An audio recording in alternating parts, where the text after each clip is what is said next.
Te lo explico. Historia contemporánea para bachillerato.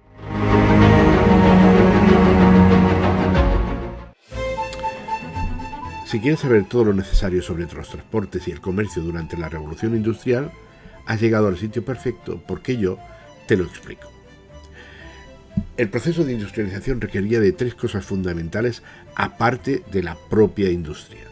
El primer cambio y cosa indispensable es el desarrollo de nuevos métodos y nuevos medios de transporte, porque uno de los grandes costes para vender estos productos a lo largo de todo el mundo es el transporte. El segundo es justamente el comercio exterior. Ya no sería suficiente con el algodón producido en Gran Bretaña para abastecer a todas las fábricas textiles. Tendrían que traerse de América y de otros sitios la materia prima y se tendría que vender no solo a los ingleses el producto elaborado, sino a más gente. Por lo tanto, el desarrollo del comercio exterior fue fundamental. Y el tercer apartado tiene que ver con la financiación. Las industrias que se estaban empezando a crear con la Revolución Industrial eran industrias inmensas. Ya no bastaba con los ahorros de una familia, por bien situada que estuviera, para el construir una empresa, sino que eran grandes sumas de dinero. Por lo tanto, la financiación y el sistema financiero fue fundamental. Pero vamos a hablar del primero de los grupos de los que estamos hablando, de los transportes. Al mismo tiempo que evolucionaba todo el proceso de la industrialización, se produjo una verdadera revolución en los transportes. El primer paso no fue ningún invento en concreto, sino que en la segunda mitad del siglo XVIII fue crear mejores canales y carreteras en Inglaterra, que eran los sistemas de comunicación más frecuentes que existían en la época. Se creó un sistema radial, es decir, desde Londres hasta los centros industriales, y se fue mejorando, por ejemplo, el adoquinado de estas carreteras para evitar los charcos, el barro en las épocas de lluvia, y buena parte de esas carreteras eran privadas y de peaje, precisamente porque el mantenimiento de esas carreteras, para que las diligencias no se lesionaran, no se estropearan, era un mantenimiento muy caro, y había que pagar por utilizar esos caminos. Y la diligencia era el medio de transporte por excelencia, tanto de transporte de mercancías como de transporte de personas, sobre todo, ¿no? El tiempo empleado en los viajes disminuyó de una manera espectacular. Ya veremos ahora unos datos que serán relevantes, tanto en el desplazamiento de mercancías como en el desplazamiento de pasajeros, que se hicieron además esos viajes más seguros y sobre todo más baratos. El uso de la máquina de vapor en el transporte terrestre, primero con el ferrocarril y después con los barcos de vapor, fue como ya hemos dicho, una verdadera revolución. Ahí tenéis un mapa que representa básicamente Gran Bretaña, de arriba abajo. Hemos situado los puntos industriales más importantes del siglo XVIII-XIX. Fijaros que hay como una gradación, como en ondas, la comunicación eran de Londres hacia afuera, ¿no? Vamos a ver lo que se tardaba en 1750 desde Londres hasta cada una de estas ciudades.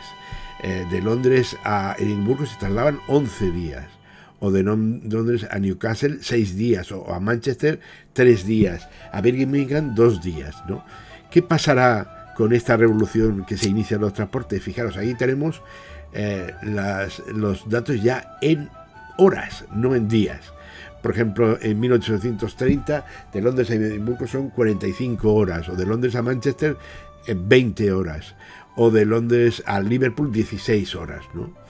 Pero bueno, ya ha entrado, a la mitad del siglo XIX, en 1955, ya son, por ejemplo, de Londres a Manchester 5 horas, o 9 horas a Newcastle, o 5 horas a Liverpool. Evidentemente, los datos que veis en ese mapa, se ve claro la revolución en tiempo, de ir de Londres a Edimburgo en 11 días a irlo en 14 o 15 horas es espectacular la diferencia, ¿no? El tiempo empleado por los viajes, como veis, disminuyó de una forma espectacular y los desplazamientos de mercancías y pasajeros se hicieron más y más seguros. Además, el gran volumen de la carga redujo los costes de transporte porque ya veremos que no solamente es la mejora de las carreteras, sino sobre todo los ferrocarriles y los barcos.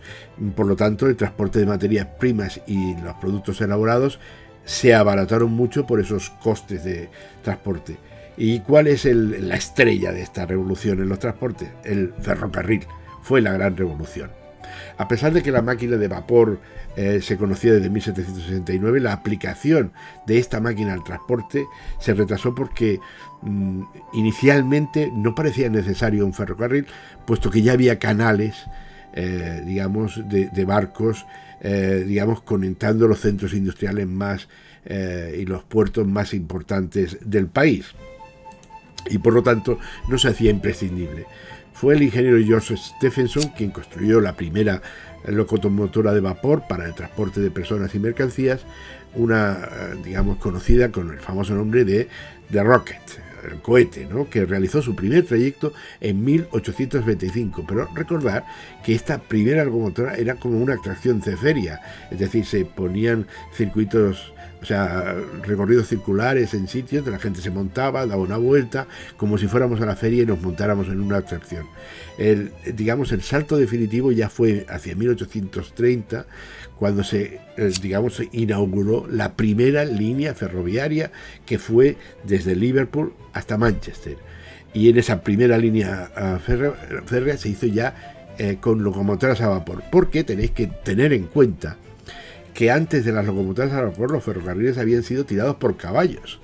Es decir, que no iban con los primeros inventos de ferrocarril, iban con caballos tirando delante de los vagones. El salto fundamental después del ferrocarril fue la navegación a vapor.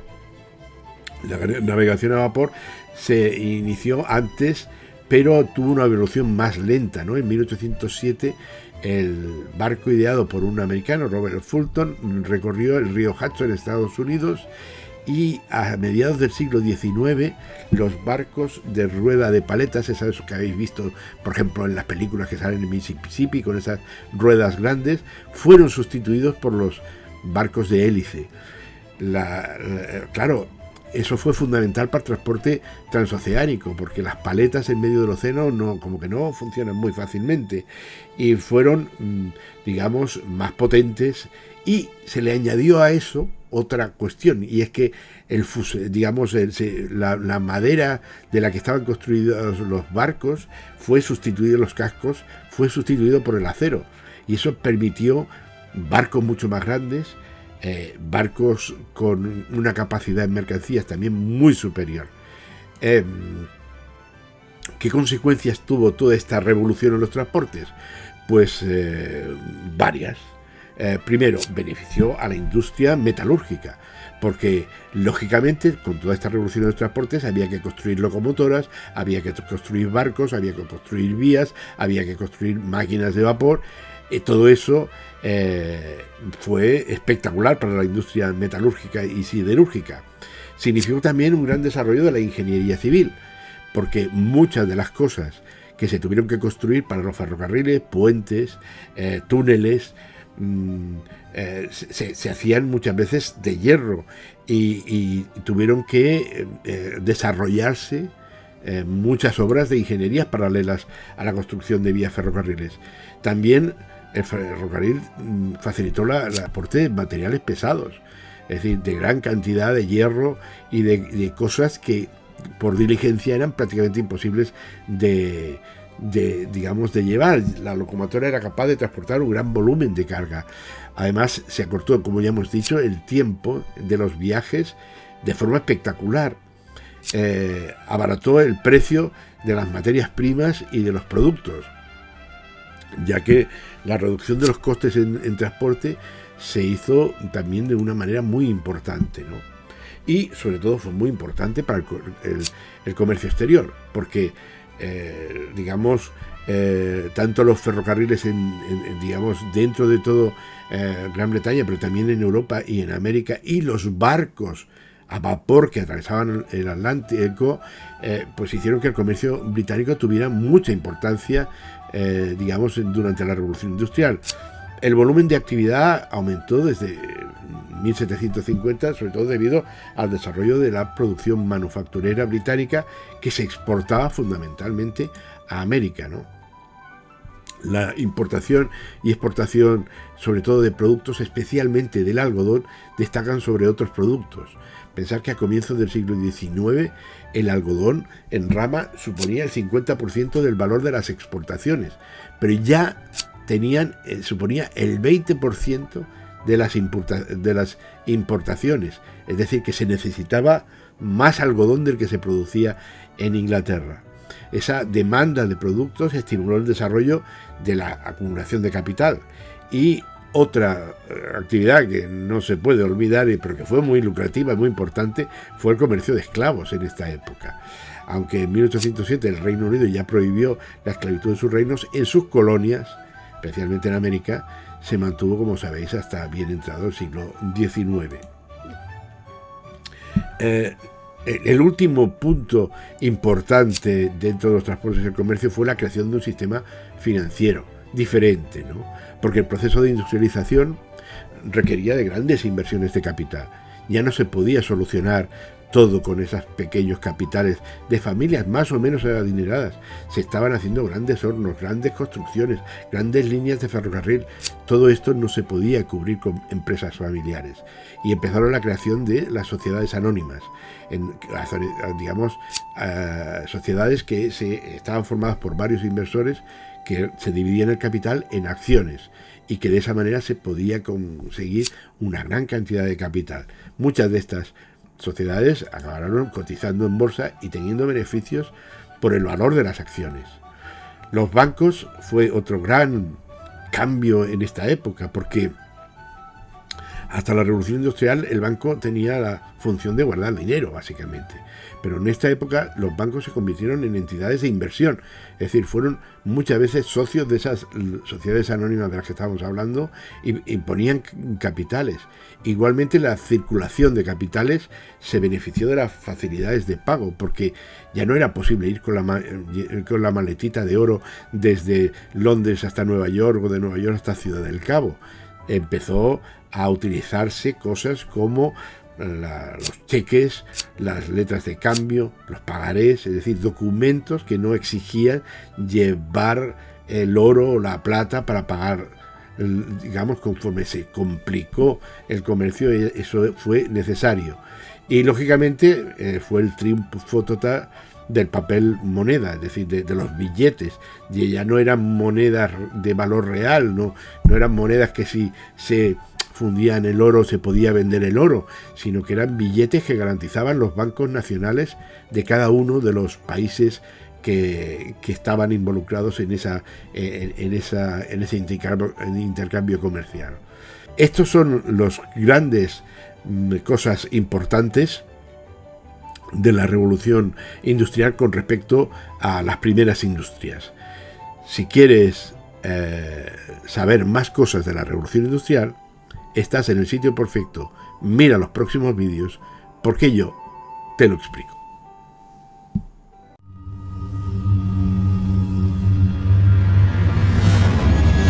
Educa Historia, Laboratorio de Didáctica de la Historia.